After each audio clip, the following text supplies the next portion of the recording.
Merci, chers lecteurs et auditeurs.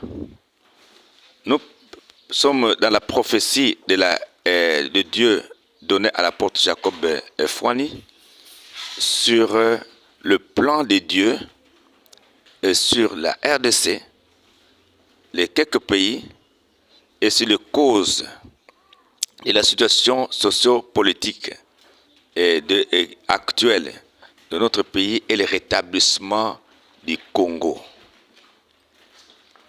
Alors, hier, c'était la première partie que nous avons donnée, et aujourd'hui, nous vous donnons la suite de cette prophétie, parce que ça constitue tout un livre.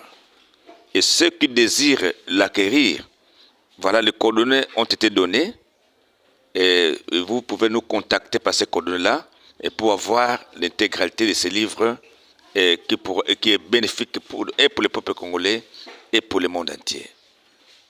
Merci. Alors, le 8e point de la prophétie, c'est pourquoi Dieu a-t-il toléré la guerre de l'Est? Le 8e point, pourquoi Dieu a-t-il toléré la guerre de l'Est du Congo démocratique? Par ailleurs, et du côté de la RDC, deux raisons justifient la persistance de la guerre de l'Est congolais initiée par le Rwanda, à savoir, cette guerre est une occasion pour que l'État congolais se procure des armes et munitions de guerre nécessaires à la défense de son territoire et à la protection de ses ressources naturelles. La deuxième raison, c'est pour que la gloire de Dieu éclate au grand jour à travers la victoire que remportera la RDC sur le Rwanda. Aucun pays ne réussira à évincer la RDC. L'Éternel Dieu vient de déployer 180 000 anges pour combattre dans les camps des Congolais. 9e point.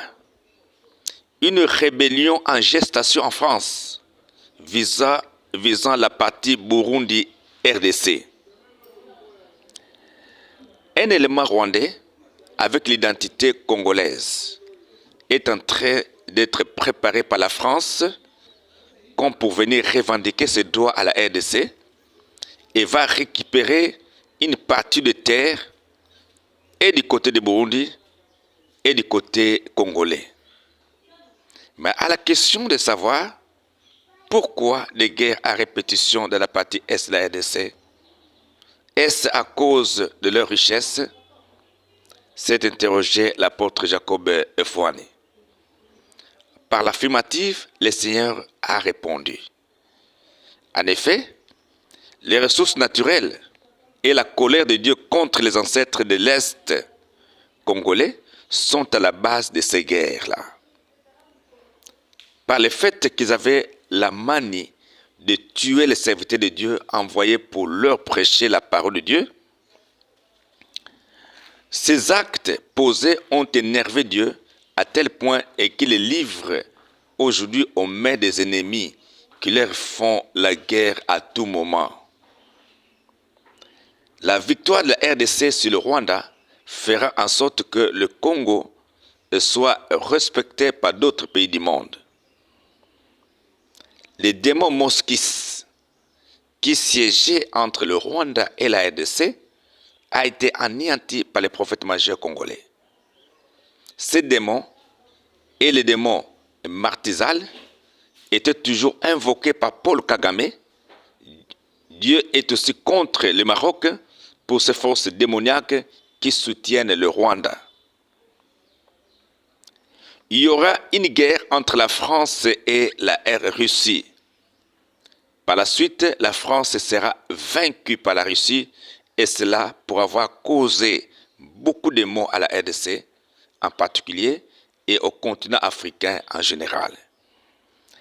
L'accession du président Félix Tshisekedi au pouvoir se justifie grâce aux bienfaits de son père à l'endroit d'un homme qu'il avait reçu chez lui, ne connaissant pas que cet homme-là et était un serviteur de Dieu. Cet homme avait déclaré des paroles bénéfiques pour sa progéniture. Dieu a encore révélé à son serviteur Jacob Fouani qu'en dehors du présent Félix, quelqu'un d'autre de la même lignée occuperait à la longue d'autres fonctions politiques en République démocratique du Congo. Seulement, la nation congolaise devrait reconnaître ces prophètes majeurs à qui ont été confiées par Dieu beaucoup de responsabilités. La guerre de l'Est congolais n'a pas été provoquée par les chefs de l'État actuel de la RDC. Elle n'est qu'une expression de la colère de Dieu à l'endroit du peuple congolais pour les erreurs commises par les politiques précédents et les ancêtres de la partie Est de la République. L'Éternel Dieu recommande que les politiciens congolais, entre parenthèses, la majorité au pouvoir comme l'opposition, apprennent à former un front commun face à l'ennemi du peuple congolais, et car cette guerre est voulue par lui-même Dieu, et c'est pour éveiller l'attention du peuple congolais. Dieu est mécontent des politiciens congolais qui se disputent le pouvoir sans se préoccuper de la guerre de l'Est. De tels gens n'accéderont pas aux commandes entre la présidence de notre pays. Que le peuple congolais abandonne la culture des fétiches et reconnaisse plutôt Dieu au travers des prophéties des prophètes Simon Kimbangu, selon lesquelles le chef de l'État congolais en exercice devrait être orienté par les prophètes majeurs selon les plans de Dieu. Dans les jours à venir, prévient l'Éternel Dieu, les fétiches comme moyen spirituel d'accession au pouvoir politique en RDC seront inefficaces et voués à l'échec. Dieu recommande à la RDC la reprise de la coopération technique avec les Blancs, excepté les Français, et pour qu'ils forment les Congolais à la gestion et à la technique. La RDC ne doit plus s'attacher à la France et qu'elle ne la chasse pas non plus. En Europe, Dieu n'est pas contre tous les pays européens, seulement contre la France. En Asie, il pointe la Chine comme pays partenaire de la RDC dans le domaine de la coopération technique agricole, tandis que la Russie et la Corée des partenaires pour la coopération militaire. Toutefois, Dieu voudrait que la RDC apprenne à fabriquer ses propres armes en préparation à des guerres de grande envergure à venir. Les pouvoirs de développement et d'armement sont en Chine. Il sera mieux que la RDC collabore avec la Chine, la Corée, la Russie, bref, avec le pays de l'Europe de l'Est et d'Asie. Si le président Félix a accédé à la présidence de la République démocratique du Congo en lieu et place de son père, c'est grâce à son bienfait à l'égard d'un homme. Lui-même, le père, ne devait pas profiter de ce pouvoir parce qu'il s'était plus penché au fétiche qu'à Dieu. De cette lignée de Papa Étienne Tshisekedi sortira une autre personnalité qui viendra occuper d'autres fonctions de l'État en République démocratique du Congo. Le président Kabila père fit un choix de Dieu, mais avec une autre mission, c'est d'ouvrir les temps prophétiques à la souffrance. Entre parenthèses, un temps de punition pour le pays que le pays devrait traverser. Il est à noter que l'heure de Dieu pour renverser les forces de mal en République démocratique du Congo vient de sonner. À cette occasion, le peuple congolais doit se lever et tenir dans la prière et qui ne rate pas vraiment cette opportunité. En plus, il doit chercher à connaître et à situer les prophètes majeurs que Dieu vient de susciter dans notre pays. Un couvre-feu spirituel s'annonce. Kinshasa restera la ville du soleil il faut se débarrasser de tout ce qui est fétiche et impureté. Attention, attention, attention, le peuple congolais. Dans les jours qui viennent, le président de la République devra bien sélectionner la composition de ses délégations lors de ses voyages diplomatiques. Car certains Congolais doivent réaliser des missions spécifiques et spirituelles. Tel est le cas du prophète majeur qui doit aller récupérer le pouvoir spirituel encore hors pays, conformément au plan de Dieu selon lequel tous les pouvoirs divins retournent en RDC. La restitution des statuts et de la dent du Mumba. 10e point. Révélation sur l'année du retour du Seigneur Jésus-Christ dans le monde. Le vendredi 9 novembre 2023 à 9h du matin, le Seigneur Jésus-Christ a apparu à moi, apôtre Jacob Fouani, pour me donner la révélation suivante au sujet de son retour dans le monde. En effet, il me dit que la fin de toutes choses est arrivée. Le jour du jugement devient très proche. Voilà pourquoi beaucoup de secrets de Dieu sur les événements passés, depuis les anciens prophètes de Dieu des époques passées jusqu'à présent et à venir, sont en train d'être dévoilés. Au sujet de son retour, poursuivit-il, il m'a dit et qu'il n'avait encore parlé de cela en détail à aucun prophète. Pour la première fois de l'histoire de l'homme ici-bas, il vient de me donner des précisions à ses propos, car le moment favorable est arrivé. En effet, le Seigneur Jésus-Christ me fixe que son retour dans le monde aura lieu à l'an 3000.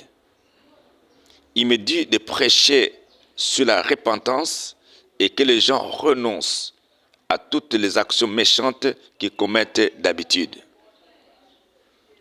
Puis, il m'a posé la question sur la signification du chiffre 3. Je n'avais pas de réponse. Il me dit que 3, c'est le chiffre d'accomplissement.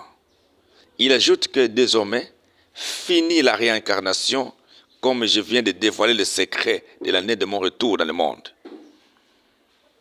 Je viens de retourner dans le monde tous mes serviteurs, les prophètes de l'ancienne époque.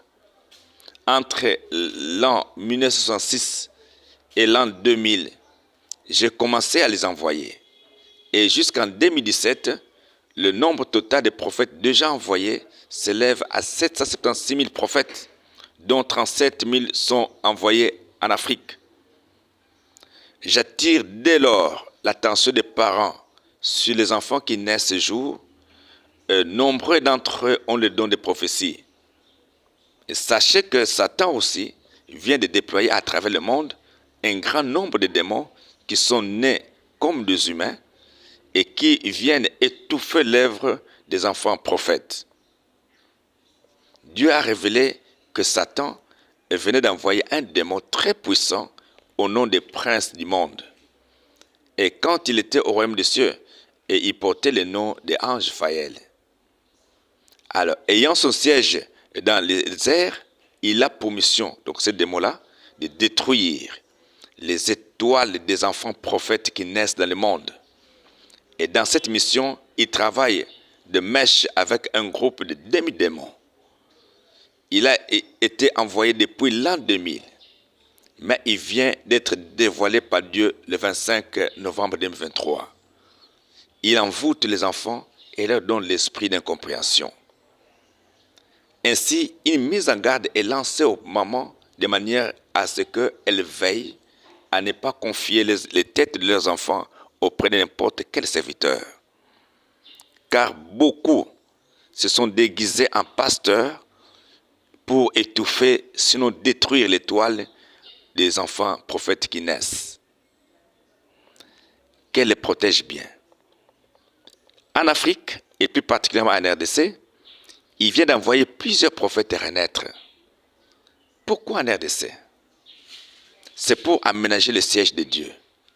Et car Dieu vient de rendre à Kinshasa une ville, de soleil, où il a établi son siège pour le monde entier. Lire Ésaïe 19, verset 18 à 21, Deutéronome 12, le verset 5. En plus, l'Éternel Dieu ne fait pas quelque chose sans le révéler d'abord à ses serviteurs les prophètes. Lire Amos 3, verset 7 à 8. Depuis l'année 2007, dans la cité de Kinshasa, province du Congo central, en République démocratique du Congo, il a donné aux prophètes qui vous écrit et rapporte ces choses des révélations prophétiques sur la RDC, les pays d'Afrique et le reste du monde. L'Éternel Dieu est en train de rappeler au prophète Jacob Fouani les erreurs de chaque continent et de chaque pays commises par leurs ancêtres respectifs, et cela afin qu'ils prennent conscience pour demander pardon à Dieu. Car les souffrances actuelles ne sont pas dues à la génération présente, mais elles sont plutôt causées par les ancêtres dans les générations passées. Plusieurs pays peinent à sortir de la situation de pauvreté qui les caractérise. C'est ainsi que le Seigneur est en train de dévoiler les causes des souffrances des pays pour que ces pays soient renseignés sur le manquement commis par leurs ancêtres et qu'ils sachent comment s'en repentir et s'en sortir. À chaque pays touché par cette prophétie, un appel est lancé et pour venir chercher à obtenir en détail les renseignements le concernant. Il est prévu que l'Éternel Dieu me donne à moi, apôtre Jacob Fouani, des révélations prophétiques pour les 54 pays d'Afrique. Mais sur ce total, il vient déjà de me dévoiler la situation des 32 pays et un peu des pays du monde, soit un tiers des pays du reste du monde. Au Congolais de la RDC, c'est plein l'apôtre, je cite, « Je vous écris beaucoup, mais personne ne m'approche, ne serait-ce pour me poser une question et pour me répondre à l'une des questions posées dans le dépliant ou me faire un petit commentaire sur les révélations ou les prophéties partagées. Quoi qu'il en soit, je vous assure que personne d'autre que moi, en RDC comme dans le reste du monde, n'a reçu de Dieu une telle charge que je porte. Ce n'est pas pour m'enorgueillir, loin de là, mais c'est pour vous aider. Ne cherchez pas que le prophète ou envoyé de Dieu dans votre pays meure d'abord et pour l'approcher. Profitez plutôt de son vivant pour lui poser des questions et pour vous édifier davantage sur la situation de votre pays. Je vous recommande de beaucoup lire la prophétie du prophète Simon Kimbangu de septembre 1921 donnée en Banzan-Sanda et vous allez découvrir le prophète qui vous écrit maintenant. Si vous ne l'avez pas, consultez l'Internet pour obtenir rapidement les documents de cette prophétie. Alors, pourtant, il est important de savoir ce qui est à la base de la pauvreté ou de la richesse de chaque pays selon les cas, car l'heure du Seigneur a sonné. Et c'est là pour que l'on sache comment confesser ses péchés devant l'Éternel Dieu. Est-ce possible? Parce que chacun de nous compte sur son pasteur, il fallait pourtant discerner et comprendre les choses. J'ai reçu de notre Seigneur Jésus-Christ beaucoup de révélations prophétiques, détaillées au verso de ces livres, que je devrais partager avec vous, qui sont encore manuscrites. Mais je suis bloqué, faute de moyens matériels, humains et financiers nécessaires pour la production des livres. Je vous ai écrit et distribué des dépliants sur les différents sujets et différentes questions en lien avec les révélations prophétiques reçues du Seigneur Jésus-Christ, mais aucune réaction de la part de tous les lecteurs.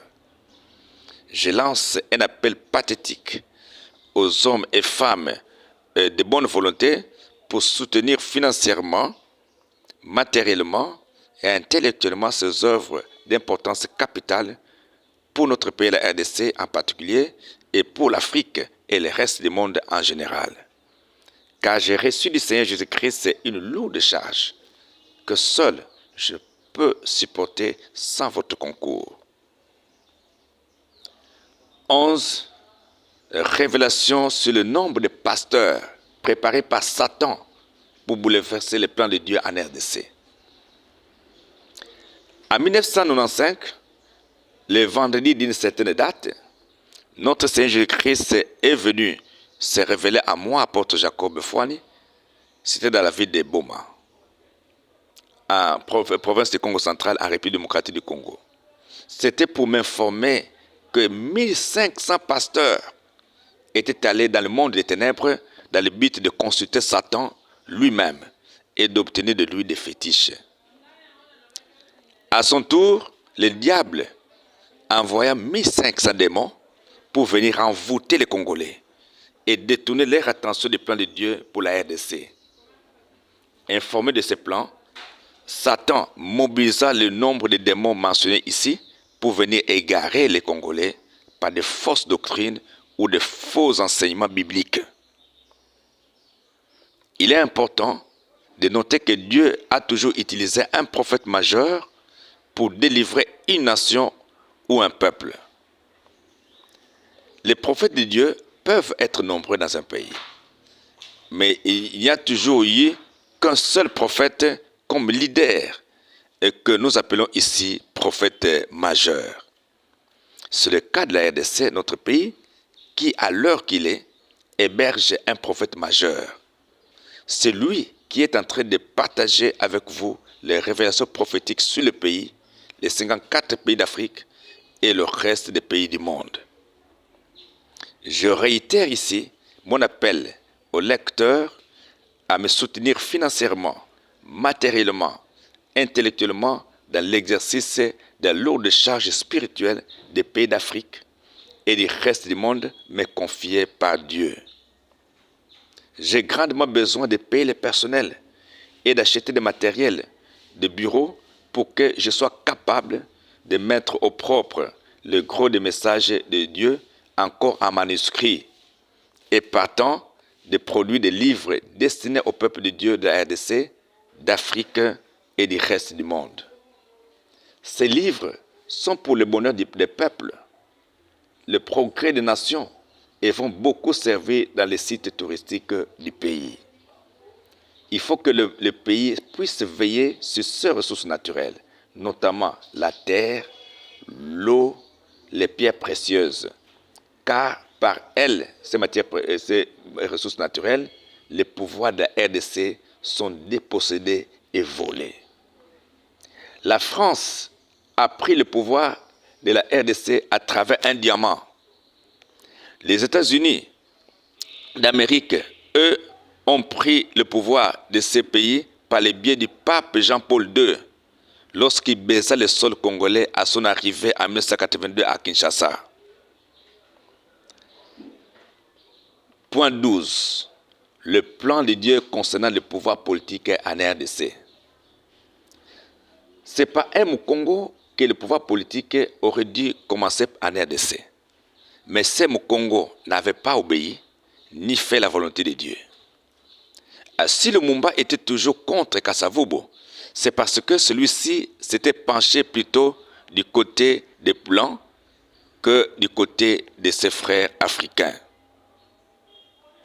Pour la troisième fois, Dieu vient de confirmer sa volonté de retourner le pouvoir politique de la RDC dans le Congo central, et plus précisément un Mukongo du territoire de Tchela, dans un premier temps. C'est avec ces données que le prophète majeur devra travailler pour placer de nouveaux fondements. Après Tchela, le pouvoir politique devra passer dans les cataractes, puis dans les Bandundu et dans les Kasaï.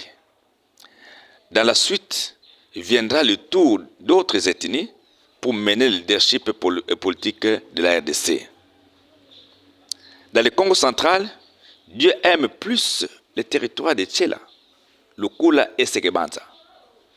Il déteste ceux de Mwanda et Luozi à cause de leur comportement discriminatoire à l'égard d'autres tribus du pays. Ils sont plus accrochés à leurs frères de même tribu. Ils prônent et aiment la division.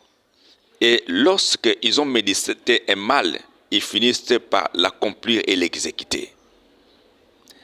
Ils ont de la haine gratuite pour les autres tribus. Le Mukongo des cataractes aime aussi la division, ce qui n'est pas une bonne chose.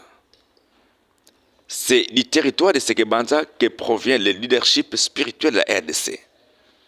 Les leaders politiques ont donc l'obligation de se laisser conduire par les leaders spirituels. Ce que Dieu aime chez le Mukongo, c'est son ouverture d'esprit et son hospitalité. Le leadership politique congolais, une fois chez le Mukongo du Bas-Fleuve, devrait durer avant d'aller ailleurs. Donc Cataracte, Bandundu, Kasaï, etc. Alors Kinshasa reste ou restera la ville du soleil. Le pouvoir politique de la RDC va se passer successivement chez les Bakongo, Bandundu, Kasaï et autres tribus, car il n'a jamais été transmis à quelqu'un dans le pays. Kasavubu, qui était destiné pour prendre ce pouvoir du prophète Simon Kimbangu, n'avait pas pu suite à sa négligence. Ce pouvoir a été gardé par le prophète Simon Kimbangu. Il a donné à Mobutu un pouvoir politique semblable à celui de Saoul en Israël.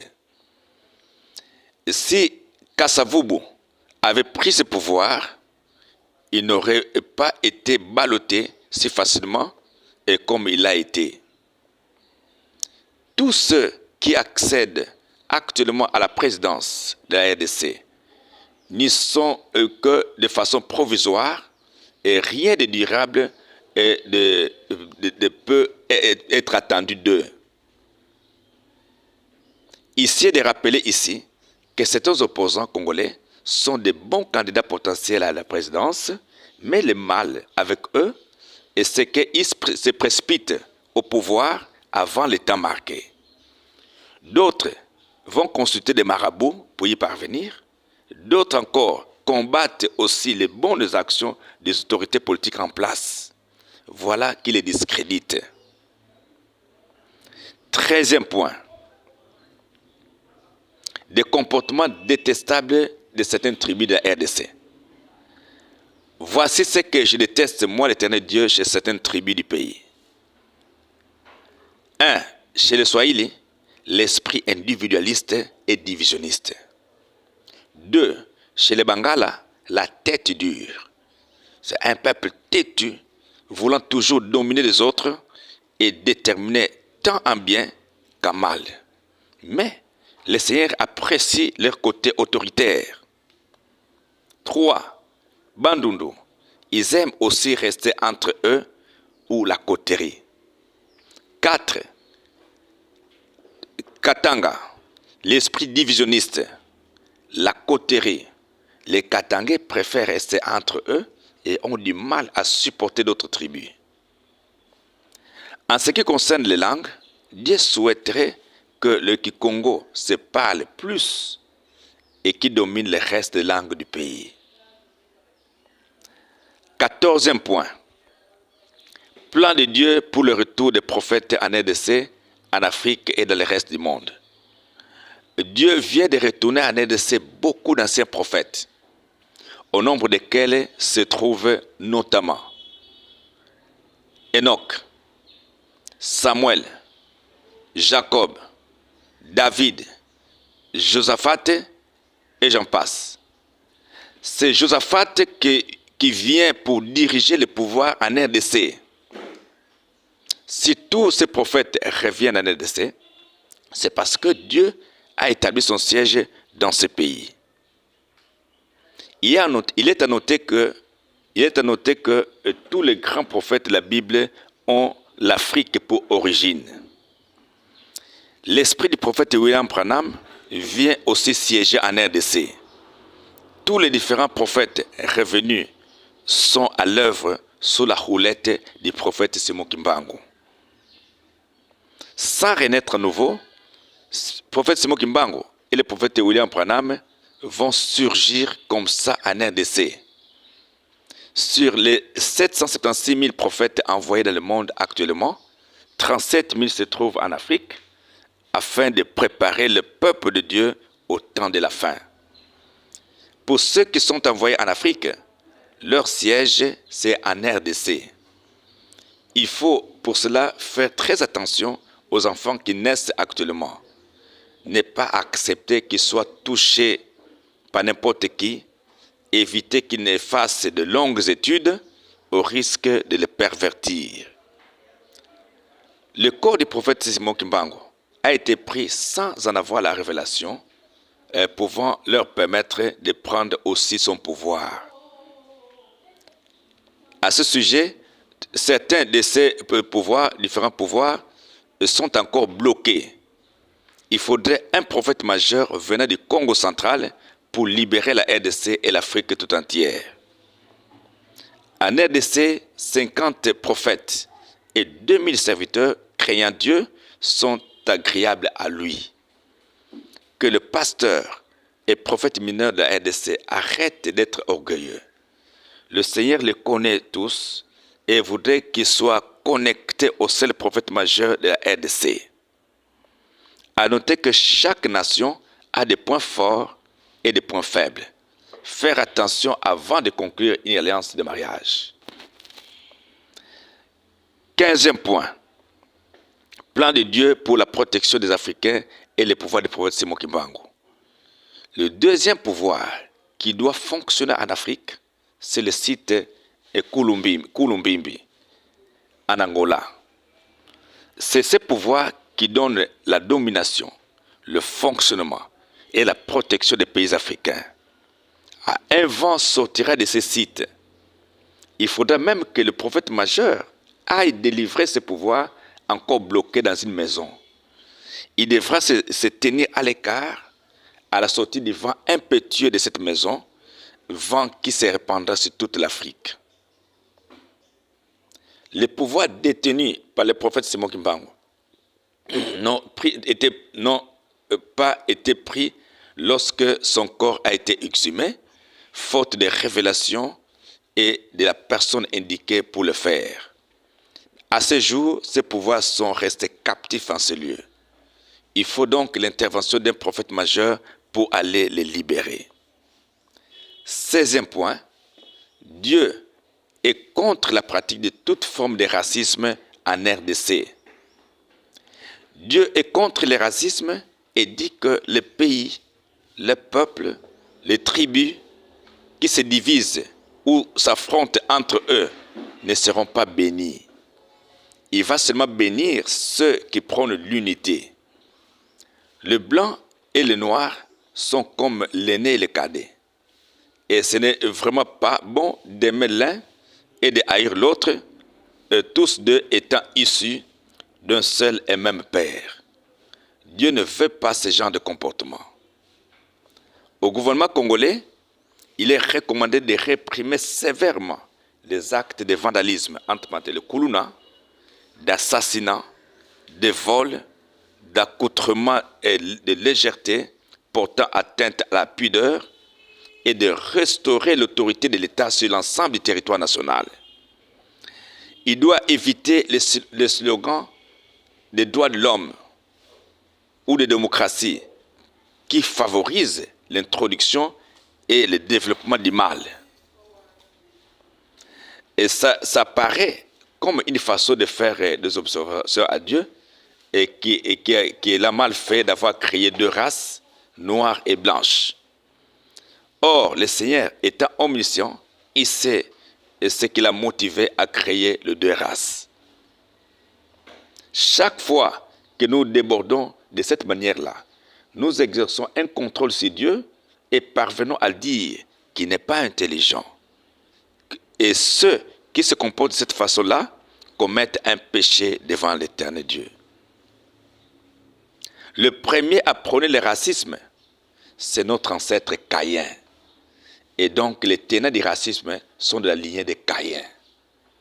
Alors, pour terminer, il y a tellement de bonnes nouvelles à notre disposition qu'il faut des conférences, des espaces d'émissions radio-télévisées